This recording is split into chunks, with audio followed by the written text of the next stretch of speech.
शेतकरी कर्जमाफीसाठी विरोधी पक्षांच्या यात्रेनंतर आता भाजप सरकारनं संवाद यात्रा काढली आहे। मात्र शेतकऱ्यांशी संवाद साधण्यासाठी गेलेल्या आमदार महेश लांडगेंना वेगळीच प्रचिती आली आहे। साताऱ्यातील शेतकरी नाराज नसल्याचा साक्षात्कार आमदार लांडगेंना झालाय। इथला शेतकरी हा कर्जमुक्तीबाबत बोलत नसून भाजप सरकारवर खुश असल्याचा दावा ते करतायत।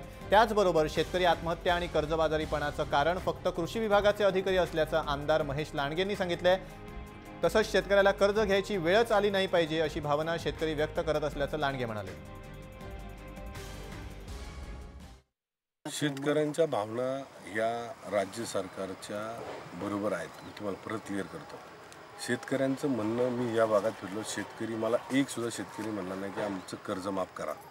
एक सुद्धा शेतकरी म्हणला नाही। आज रस्त्यावर उतरलेले आज इथले ज्या शेतकऱ्यांना आम्ही भेटलो त्या शेतकऱ्यांचं म्हणणं असं आहे, आम्हाला कर्जमाफी नको, आम्हाला कायमस्वरूपी या कर्जातून मुक्तता मिळाली पाहिजे। आणि ती मुक्तता मिळण्यासाठी मुख्यमंत्र्यांनी ज्या योजना आता 2.5 वर्षामध्ये या राज्यामध्ये राबवल्यात, त्या राबवण्याचा प्रयत्न इथल्या कृषी अधिकाऱ्यांनी केलेला दिसत नाही।